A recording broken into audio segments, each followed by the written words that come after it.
신앙생활하면서 참 많이 들었을 말씀이죠. 빛과 소금, 또 소금과 빛에 대한 이야기입니다. 설교를 통해서도 또 대표 기도를 장로님들 하시는 기도를 통해서도 빛으로 소금으로 살게 하여 주옵소서 늘 그런 기도의 내용들을 듣곤 하죠. 그런데 우리는 이 말씀을 그 배경이 어디에서 나왔는지를 먼저 좀 이해할 필요가 있어요. 이 말씀은요, 그 유명한 마태복음 5장의 산상수훈의 마지막 부분과 연결이 되어 있어요. 팔복의 내용들 하나하나의 그 결론, 최종적인 결론과 서로 잇닿아 있는 그런 말씀이기도 하죠. 팔복의 내용은 이렇습니다. 마태복음 5장 3절에서 10절까지의 말씀인데 우리 천천히 한번 같이 읽어보도록 하겠습니다. 시작. 심령이 가난한 자는 복이 있나니 천국이 그들의 것이며, 애통하는 자는 복이 있나니 그들이 위로를 받을 것이며, 온유한 자는 복이 있나니 그들이 땅을 기업으로 받을 것이며, 의에 줄이고 목마른 자는 복이 있나니 그들이 배부를 것이며, 긍휼히 여기는 자는 복이 있나니 그들이 긍휼히 여김을 받을 것이며, 마음이 청결한 자는 복이 있나니 그들이 하나님을 볼 것이며, 화평하게 하는 자는 복이 있나니 그들이 하나님의 아들이라 일컬음을 받을 것이며, 의를 위하여 박해를 받은 자는 복이 있나니 천국이 그들의 것임이라. 아멘. 여러분, 이 8가지는요 각각 개별적인 의미도 있지만 서로 간의 인과관계의 어떤 모습들도 있어요. 특별히 전반부의 4가지의 내용은 하나님과 우리 인간과의 그 관계에서 필요한 덕목이고요, 후반부의 그 4가지는 사람과의 관계성 속에서 우리가 끝까지 지켜야 될 믿음의 모습들이 어떠한 것인지를 우리에게 소개를 합니다. 그 중에 특별히 마지막 8번째, 의를 위해서 박해를 받는 자는 복이 있나니 천국이 그들의 것이다 라고 이야기를 하세요. 의를 위해서 박해를 받는다. 여러분 생각을 해보십시오. 오늘 2023년도를 살아가는 대한민국 땅에서 의를 위해서, 복음을 위해서 핍박을 받는다, 박해를 당한다, 그런 일들이 그렇게 흔치는 않죠. 하지만 우리가 여러 가지 선교적인 이야기들이나 역사적인 그런 여러 가지 스토리들을 통해서 복음을 끝까지 지키다가 고난을 당하고 매질을 당하고 고문을 당하고 심지어는 순교를 당하는 그런 일들도 있겠죠. 과연 그런 일들을 우리가 감내할 수 있을까? 만약에 그런 상황이 되면 나는 과연 어느 정도까지 그 믿음을 지킬 수 있을까? 만약에 의를 위해서 박해를 받는다는 것이 만약에 10단계, 레벨 10 중에서 가장 고난이도의 어떤 그런 단계고, 거기까지도 내가 받을 수 있는 각오가 되어 있다면, 여러분 10단계에 대한 각오가 되어 있다면 3단계, 4단계는 가능하지 않겠어요? 5단계, 6단계도 능히 그 정도는 내가 감수할 수 있지. 아니, 의를 위해서 핍박을 당할 마음도 있는데 내가 약간의 경제적인 손실을 보는 것, 누군가에게 손가락질을 당하고 모욕을 당하는 것, 뭔가를 위해서 헌신하고 참고 인내하는 것, 여러분 그 정도는 어쩌면 충분히 감당할 수 있지 않을까 싶어요. 그렇기 때문에 이 팔복의 마지막 부분에 대해서는 우리가 이런 기도를 할 수 있어요. 하나님, 내가 살아가면서 그런 일들이 과연 있을지 모르겠지만 만약에라도 그런 정말 어려운 그런 난감한 상황에 닥쳐져 있다면 내가 정말 그 부분을 포기하지 않고 비겁하지 않게 의를 위해서 고난을 받을 수 있는 그런 용기와 믿음을 허락하여 주옵소서. 만약에 그런 10단계까지였던 모습이 아니더라도 그 이전 단계, 수고하고 희생하고 손해를 보고 뭔가 애를 쓰는 그런 모습도 능히 감당할 수 있게 하여 주십시오. 여러분, 이 기도의 내용처럼 이 팔복의 내용이 나를 위한 삶이 아니라 누군가를 위한, 타인을 위한, 이웃을 위한 그런 삶이 되어야 된다는 것을 말씀하고 계셔요. 그런 사람이 복이 있다, 그런 사람들에게 천국이 주어진다, 이 사람들이 접하고 만나는 사람들, 그 지역에 하나님의 나라가 확장된다라는 거예요. 이 말씀대로 순종하고 실천할 때 심령이 가난한 자, 그 심령 안에 하나님이 주시는 평강이 임하게 되고 천국이 임하게 된다. 그들이 위로를 받게 되고 온유한 자가 된다. 의를 위해서 수고하고 애를 쓰다 보면 충만하게 그런 배부름을 경험할 수 있는 그런 모습이 된다. 그런 모습으로 변화되는 그런 삶을 통해서 당신이 속해 있는 그 사회와 이웃과 세상이 바뀌게 될 것이다.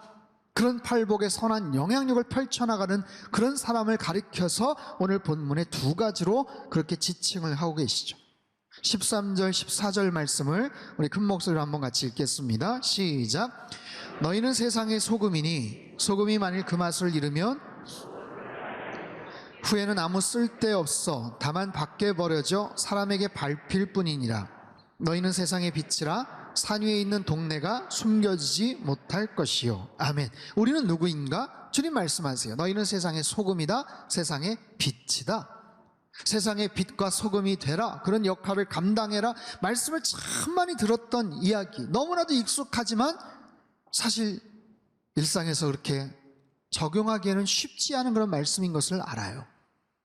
왜 주님께서는 소금과 빛이라는 비유를 말씀을 하셨을까요? 어떤 의미가 있을까요? 여러분, 소금과 빛은 모든 가정의 필수품이었어요. 아무리 가난한 가정 안에도 소금과 등불, 빛은 있게 마련이죠. 소금은요, 양념도 되고 방부제 역할을 합니다. 특별히 고기나 생선을 썩지 않도록 보관하기 위해서 반드시 소금이 사용이 되었어요.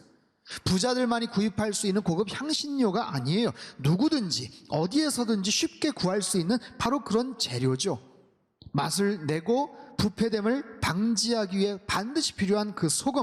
그런데 이 소금도 맛을 잃게 되면, 소금이 어떻게 해서 맛을 잃게 되는지는 모르겠지만 아무튼 그 맛을 상실하게 되면 아무런 효용가치가 없다, 무익하다, 그냥 길바닥에 버려질 수밖에 없는 그런 존재다, 그런 이야기를 하세요.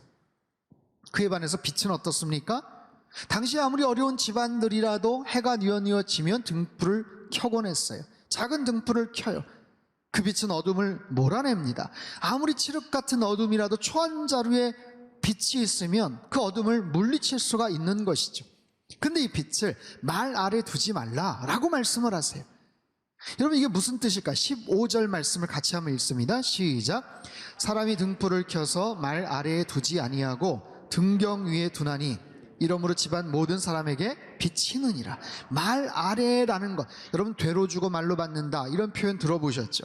이 말이라는 것은 곡식을 담을 때 쓰는 사각형의 돛박 같은 거예요. 영어로는 under a bowl, 어떤 용기 아래에, 그 어떤 틀 안에, 그릇 안에 거기다 불을 놓고 덮어버리지 말라는 거예요. 여러분, 아무리 성능이 좋은 LED 조명이나 할로겐 조명도 큰 양동이 같은 것으로 그냥 철푸덕 덮어버리면 그 불빛이 새어나올 수가 없는 것이죠. 다시 말해서 빛바랜 소금이라는 뜻, 그리고 말 아래 두지 말라는 의미는 자신의 정체성을 잃어버리지 말라라는 것, 그리고 정체성을 갖고 있지만 그 위치를 상실하지 말라는 거예요. 바른 정체성, 맛을 잃어버리지 않는 그 정체성을 갖는 것, 그리고 그 밑바닥이나 아니면 어디에 그릇에 덮여져 있는 그런 존재가 아니라 정말 있어야 될 마땅한 그 자리와 그 위치에 항상 존재해야 된다는 것을 말씀을 하고 계세요. 사랑하는 성도 여러분, 주님은 우리가 잘 살기를 원하세요. 2023년도 새해가 되어서 여러분 나름대로의 여러 가지 소망과 계획들이 있을 거예요.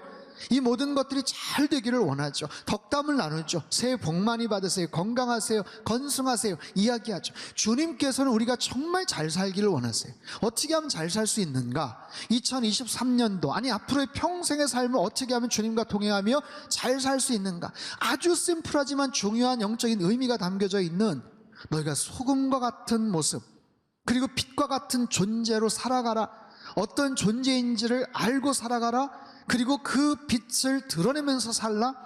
어린 자녀들에게 여러분 어떤 교육을 시킵니까? 어떤 가르침을 줍니까? 너 열심히 공부해라, 좋은 대학 가서 성공해라, 너 좋은 직장 취직해라, 좋은 사람 그래야 만나고 그래야 행복하게 부자 되어 잘 살 수 있다. 여러분, 그런 가르침과 그런 교훈만 얘기하지 않잖아요. 여러분, 정말 우리가 이 땅을 살면서 어린 자녀들이 어려서부터 성장해 가면서 네가 어떤 존재고 어떤 모습으로 주변 사람들에게 선한 모습을 비추면서 살아가야 되는지를 만약에 가르쳐 준다면, 너 주변을 더욱더 밝게 만들고 너 주변에 부패하는 것을 방지하면서 살아가는 그런 인생이 되어야 돼. 누군가에게는 꼭 필요한 사람이 되렴 유익한 그런 존재로 살아가야 된다. 여러분, 이런 가르침을 우리 부모님들, 우리 할머니 할아버지들도 그렇게 말씀해 주시는 것처럼 주님께서도 오늘 주시는 그런 말씀이에요. 누군가에게 필요한 인생, 누군가에게 도움을 주는 그런 인생, 어디에서요? 세상에서. 그 세상에서 소금으로 빛으로 살아갈 것을 말씀을 하시죠. 여러분, 이 말씀을 처음 들었던 사람들은 갈릴리 연안의 팔레스틴 지역에서 정말 살아가던 미천한 그런 사람들이에요. 세상적으로 큰 일들을 감당할 만한 재력이나 능력이나 학식이 있는 그런 사람들이 아니었어요. 어부 출신들, 어쩌면 태어나서 단 한 번도 그 지역을 벗어나 보지 못했던 그런 시골 사람들, 시골 촌뜨기들, 별 볼 일 없어 보이는 그런 사람들이었을 거예요. 근데 그런 사람들을 향해서 주님 말씀하시는 거예요. 너희는 세상의 소금이 되고 세상의 빛이 되어야 된다라고 말씀을 하세요. 너희들 기왕이면 큰 꿈을 품어야 된다. 세상을 뒤집을 만한 큰 일들을 감당하라고 부담을 주시는 것이 아니고, 너희가 처한 위치에서 너의 존재가 무엇인지를 깨닫고 그 역할들을 감당하면서 살라고 말씀을 하세요. 여러분, 어쩌면 굉장히 쉬워 보이지만 또 어려운 그런 이야기이죠. 이 말씀을 어떻게 하면 우리가 우리의 삶 속에서 적용할 수 있을까? 뭔가 정말 대단한 일들을 감당하고 더 큰 부자가 되고 더 높은 자리에 올라야만 그런 일들을 감당할 수 있는가? 그게 아니에요. 그렇지 않은 모습으로, 그러면 나의 무력한 그런 모습을 가지고 어떻게 이런 존재됨을 우리가 살아갈 수 있을까? 그런 고민들을 하게 되죠. 빛으로, 소금으로 살아간다는 것, 과연 어떤 것인가? 저는 이번 한 주 동안 이 주제를 가지고 깊이 고민을 좀 했어요. 지난주에 우리 교단의 대표적인 교회 목사님들과 함께 일본의 순교제를 다녀왔습니다. 나가사키와 후쿠오카, 일본의 남서쪽 지역에 위치한 곳이, 지도를 보시면 후쿠오카는요, 그 부산에서 배로 한 3시간 정도 되는 굉장히 가까운 거리에 있는 곳입니다. 나가사키는요, 1945년 히로시마와 함께 원폭이 떨어졌던 정말 엄청난 아픔이 배어있는 그런 도시이죠. 특별히 그 지역에는 초기 일본 기독교 전파와 관련된 유적지들이 있었어요. 여러분, 일본은요, 기독교인의 숫자가 불과 1%, 2% 미만의 아주 적은 비율을 가진 그런 나라입니다. 아시아권에 꽤 많은 나라들이 있죠. 근데 대부분 불교나 힌두교나 그런 여러 가지 다른 지역 신들을 믿는 그런 나라들이 있는데, 그 중에서도 크리스찬 비율이 굉장히 떨어지는 나라가 바로 일본이에요. 도대체 왜 그렇게 비율이 떨어질까? 오늘 역사 이야기를 잠깐 좀 할 텐데, 우리나라가 1885년에 언더우드 아펜젤로 선교사님에 의해서 복음이 처음 들어왔죠. 계산을 해보면 140년 좀 못 미치는 바로 그런 정도의 역사를 갖고 있어요. 그에 반해서 일본은 언제 복음이 처음 들어왔냐면 자그마치 500여 년 전이에요. 1549년 예수의 선교사인 프란시스 자비에르 신부에 의해서 복음이 들어옵니다. 500년 전에 복음이 들어와서 굉장히 활발하게 선교활동이 이루어졌고요, 남방 지역의 무역의 이익을 위해서 개종한 그 지역의 영주들의 도움으로 복음이 전국적으로 빠르게 확산이 돼요. 그래서 1580년에는 신자 수가 10만 명까지 이를 정도로 아주 왕성하게 복음이 퍼져나갔죠. 그 당시에 복음을 받아들이고 개종을 했던 사람들을 키리스탄, 포르투갈어로 크리스찬이라는 뜻인데요, 서유럽의 국가들과 무역을 하면서 그들의 문화와 종교를 접했고요, 천주교 사제들과 함께 복음이 들어왔어요. 그런데 왜 복음이 일본에선 씨가 마르게 되었는가? 500년 전 일본은요, 전국시대 각 지역마다 강한 자들이 살아남았던 그런 시기입니다. 그래서 각 지역마다 다이묘라고 하는 영주들이 자신들의 힘을 키우고 있던 그런 시대였어요. 그런 시점에 외국 문물을 접하고 포르투갈 아니면 다른 여러 가지 상권들이 들어오면서 총이라든지 다른 앞선 여러 가지 그런 문화들이 들어오면서 그것을 앞다투어서 그것을 적용을 하고 이것이 자기네들 힘을 키우는데 도움이 될 것이라고 생각을 했죠. 포르투갈 상인 무역을 받아들였고 천주교 포교를 적극적으로 허용을 하고 성당 건축까지도 적극적으로 지원을 해줍니다. 그러다 보니까 그쪽 지역의 대표들, 영주들, 그들이 직접 개종을 하고 세례를 받고 크리스찬이 되는 거예요. 그러다 보니까 그 성읍의 백성들도 전체적으로 같은 종교를 갖게 되죠. 근데 거기에서 끝나면 좋은데, 그런 모습으로 다른 지역의 영주들과 서로 결투를 벌이고 서로 경합을 벌이고 거기서 싸움을 하다 보니까 반기독교적인 반감을 가졌던 불교나 전통 종교를 가진 영주들과의 갈등이 그냥 단순한 정치적인 문제가 아니라 종교적인 핍박으로 이어지게 되는 거예요. 특별히 여러분, 토요토미 히데요시라고 알죠? 임진왜란의 주역입니다. 그 사람이 일본 전체 수장이 되면서 포르투갈이나 유럽 국가들이 천주교나 아니면 선교사를 이용해서 일본을 정복하는구나 라고 부정적인 생각을 해요. 그래서 선교사의 추방을 뜻하는 바테렌 추방령을 내리고 26명의 천주교인을 본보기로 나가사키까지 끌고 와서 화형을 잔인하게 시키게 만듭니다. 핍박이 시작이 된 거예요. 하지만 포르투갈과의 무역을 중요시해서 강한 금교령을 내리진 않았어요. 그러나 그 이후에 도쿠가와 이에야스가 일본의 전체적인 실권을 잡고 나서 1614년에 전국적인 금교령을 내리게 됩니다. 이때는요, 아주 대대적인 금교령이 반포가 돼요. 전국의 모든 성당들이 파괴가 되었고요, 선교사들은 국외로 추방이 됩니다. 일반 성도들 신앙을 포기하기를 강요받았고, 만약에 숨어서 신앙생활하거나 들키거나 그들을 숨겨주거나 그러다가 적발이 되면 고문을 당하거나 아주 잔혹하게 처형을 당하는 살벌한 분위기였어요. 고문 방법도 너무나도 잔인해서 그냥 목을 베는 참수형뿐만 아니라 뜨거운 유황 온천에 끓는 물을 부어버리거나, 아니면 사람을 거꾸로 매달아서 머리에 피가 몰리잖아요.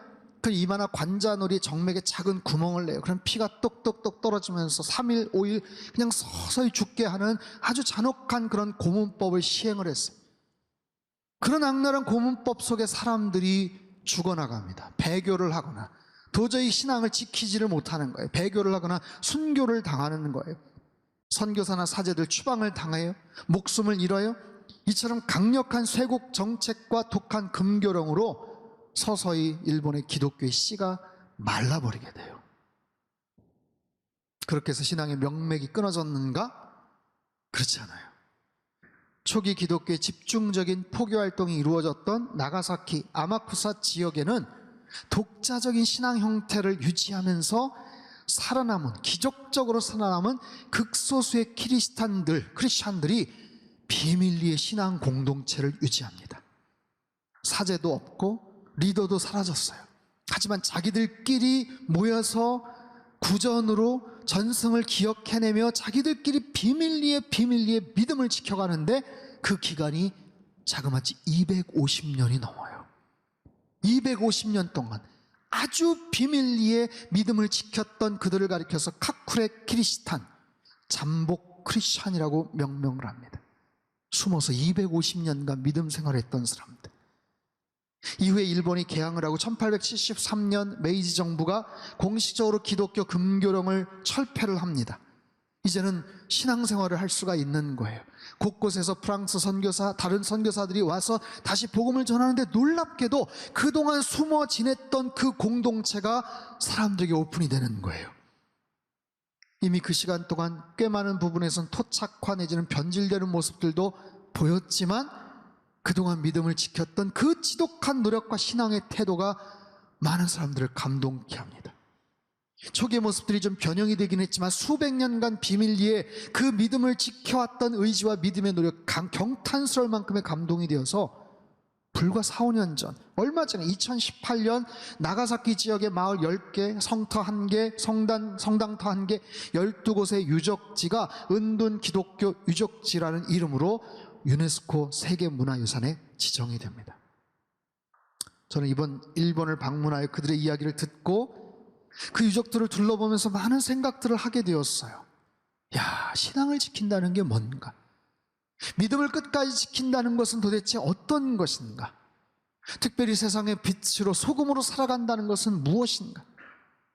결코 배교하지 않고 당당하게 목숨을 잃어가면서 자신들의 믿음을 지켰던, 자신의 그 신앙인임을 드러냈던 사람들의 그 믿음과 할 수 있는 숨죽이면서 수백 년간 믿음을 지킨 사람들의 그 믿음은 어떤 차이가 있는가? 1597년 2월 5일 나가사키 니시자카 언덕에 26개의 십자가가 세워집니다. 그리고 복음을 전하기 위해 왔던 신부나 사제, 그리고 그들에 의해서 복음을 전해 들었던, 믿음을 지켰던 사람들이 매달리게 돼요. 그리고 잔혹하게 불에 타서 목숨을 잃게 됩니다. 그 중에는요 12살, 13살, 14살, 19살 청소년들도 있었어요. 그렇게 죽어간 사람들 중 어느 누구도 유명한 사람은 없었어요. 그렇다고 대단한 역할을 했던 것도 아니에요. 때론 너무나도 허무하게, 너무나도 안타깝게, 너무나도 무력하게, 때론 너무나도 은밀하게 자신들의 믿음을 간직했던 그런 사람들, 그 사람들 앞에서 강력하게 배교하지 않고 끝까지 크리스찬임을, 자신의 믿음을 지키며 순교했던 사람들, 또한 반대로 너무나도 은밀하게 자신들의 신앙의 그 불꽃을 꺼트리지 않기 위해서 수백 년 동안 그 믿음을 지켰던 사람들, 그들 모두가 빛으로 소금으로 끝까지 승리하며 살았던 사람들이에요. 자신의 믿음의 빛을 드러냈던 사람들, 자신이 있는 곳에서 그 믿음의 불꽃을 꺼트리지 않기 위해 노력했던 사람들, 맛을 잃어버리지 않기 위해 노력했고 빛을 꺼트리지 않기 위해 노력했던 사람들, 그들 모두가 주님께서 불러주신 빛으로 소금으로 살았던 바로 그런 사람들, 하나님의 뜻에 순종했던 바로 그런 사람들이에요. 유명한 신학자이자 설교가인 존 스토츠가 이런 이야기를 해요. 고기가 상해 갈 때 고기를 탓할 게 아니다. 그것은 자연 상태에서 일어나는 일이고 박테리아의 부패가 시작되는 일이다. 고기가 상할 때 물어야 될 질문은 소금이 어디에 있느냐라는 거다. 방이 어두워지면 방을 탓할 필요가 없다. 해가 지면 자연스러운 일이다. 그때의 질문은 도대체 등불이 어디에 있는가라는 질문이다. 이 사회가 부패하고 타락하고 악해져 가면 사회를 탓할 필요가 없다. 왜 이렇게 죄가 많으냐고 할 것도 없다. 그것은 타락한 죄인들로 가득한 세상에서 당연히 일어나는 일이다. 그때 필요한 질문은 크리스찬들이 어디에 있느냐라는 것이다. 크리스찬들이 어디에 있느냐. 짠맛을 내는 소금의 역할을 감당하고 어둠을 밝히는 빛의 역할을 감당하는 크리스찬들이 도대체 어디에 있느냐는 질문이다. 사랑하는 성도 여러분, 명절을 맞이하는데 무거운 주제의 설교인 것 같아요. 하지만 우리가 항상 기억하고 마음에 담아두어야 될 그런 질문입니다. 설 명절에 아니면 어디에서 누구를 어떻게 올 한 해 만나든지 늘 우리가 간직하고 되새겨야 될 질문은 나는 누구인가? 우리는 누구인가? 나는 어떤 사람인가? 나는 어떤 존재인가? 어디에서 무엇을 하면서 살아가야 될 그런 존재인가? 주님은 아주 간단하게 우리에게 말씀하세요. 너희는 세상의 소금이다. 너희는 세상의 빛이다. 맛을 내라고 말씀을 하세요. 너희 주변의 부패를 막기 위해서 더 짠맛을 내라고 말씀을 하세요. 그리고 빛을 내라고, 빛을 드러내라고 말씀하세요. 어둠 속에서 빛을 드러내고 그 빛을 꺼트리지 않고 간직하라고 말씀을 하세요. 그렇습니다. 여러분, 우리가 사는 세상은 앞으로 더 어두워질 거예요. 우리가 살아가는 세상은 앞으로 더 부패해질 겁니다. 하지만 그곳에서 진리의 빛을 밝히고 부패를 막아내는 빛으로 소금으로 살라고 주님이 명하셔요. 그리고 빛과 소금으로 우리를 살아갈 수 있도록 우리를 초청하시고 우리에게 새로운 놀라운 사명을 맡겨주셔요. 그럴 때 어떤 결과가 벌어지는가? 우리 16절 말씀 우리 한번 큰 소리로 같이 읽겠습니다. 시작. 이같이 너희 빛이 사람 앞에 비치게 하여 그들로 너희 착한 행실을 보고 하늘에 계신 너희 아버지께 영광을 돌리게 하라. 아멘. 너희 착한 행실을 보고 하늘에 계신 너희 아버지께 영광을 돌리게 하라. 너희들의 삶을 통해서, 하나님의 선하신 행동을 통해서 아버지께 영광을 돌리게 하라. 사랑하는 성도 여러분, 2023년도 새해 여러분 어느 곳에 있든지 무엇을 하든지 날마다 승리하며 살아가시길 주님의 이름으로 축원합니다. 무엇보다도 하나님의 선을 행하시는 올 한 해의 삶이 되시길 주님의 이름으로 축복합니다. 내가 어떤 존재인지를 깨닫고 살아가십시오. 어디에서 무엇을 해야 되는 그런 역할과 사명을 갖고 있는지를 여러분들 기억하십시오. 빛을 밝혀야 될 때는 더 과감하게 빛을 드러내시고, 맛을 내야 될 때, 부패를 방지해야 될 때는 성도로서의 영적 짠맛을 드러내시고, 세상의 빛으로, 세상의 소금으로 2023년도 주님의 거룩한 뜻을 감당하며 그 착한 일을 통해 하나님 앞에 영광 올려드리는 참으로 귀하고 복된 2023년도 새해가 되시길 주님의 이름으로 축원합니다.